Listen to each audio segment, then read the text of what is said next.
Surprise, love! Bagong sasakyan? Oo, love. Nabili ko na yung Ferraring pinag-iipunan ko. Hindi na tayo maglalakad. Congrats, love! I'm happy for you. Tara, Saan? kain sa labas. I-celebrate lang natin.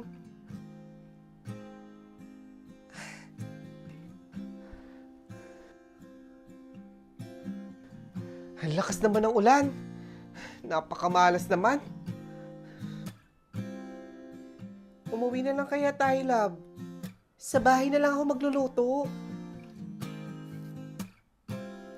Malapit na tayo, love eh.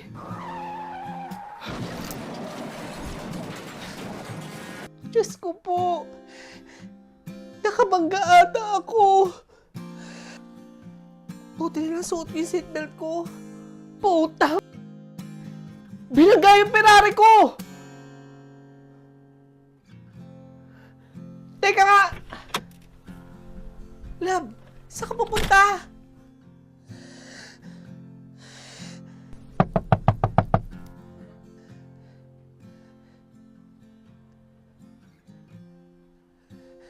Sir, sorry po.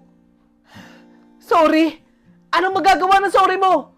Alam mo ba presyo ng binangga mo? Alam mo ba presyo ng Ferrari ko? Kahit ipang bayad mo pa yung sasakyan mo, kulang na kulang pa rin yan. Malamang, hihingi lang ng sorry yan. Tapos na. Bumaba ka dito!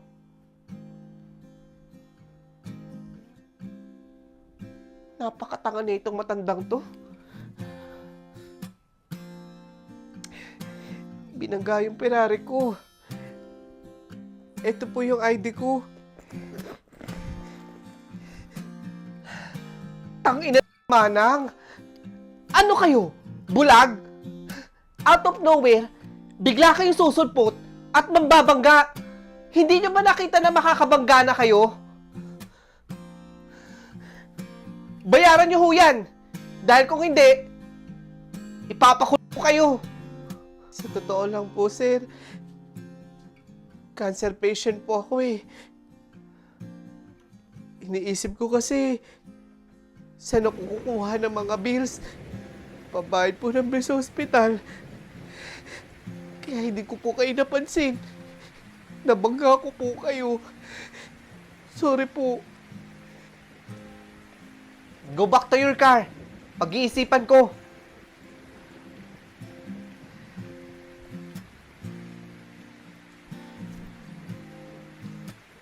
Ano? Ganun-ganun na lang yun? Walang excuse. Hayaan mo na lang. Baka may bagong kapalit.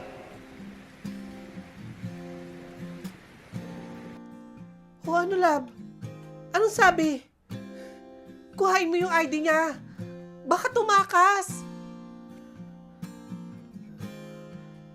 Hoy, love. Bakit ba hindi ka nagsasalita dyan? Kanina pa ako salita ng salita dito. Ano ba nangyari? May 3 rason, love. Anong 3 rason?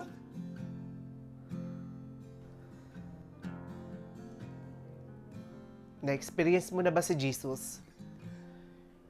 Alam mo, this is the day na may experience mo ang grace ni Lord. Whatever you're going through, don't lose faith. Or put your faith or anchor. Everything that you are experiencing kay God.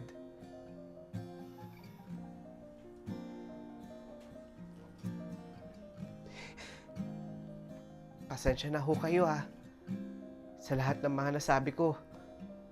Sige ho, makakaalis na ho kayo. Maraming salamat po, sir.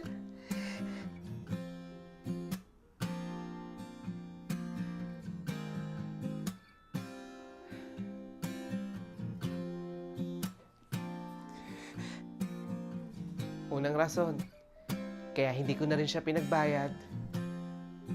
Well, wala naman dati yung Ferrari na yan eh. Galing naman yan kay Lord. I also realized na if that car ang magiging rason para maging masamang tao ko, wag na lang.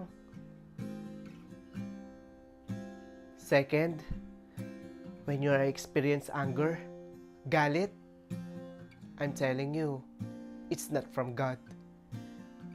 God is loving. God is pure. At never niyang ipaparamdam sa puso mo, sa isip mo, na gumanti ka o magalit ka sa isang tao. Pangatlo, let's always forgive.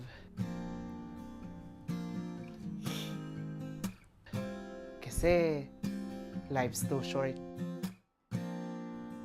Alam mo, Lab, napahanga mo ko.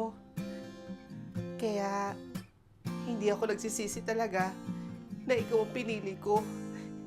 Tama ako. May mabuti kang puso. Dahil dyan, ako na ang manlilibre sa atin. Halika na.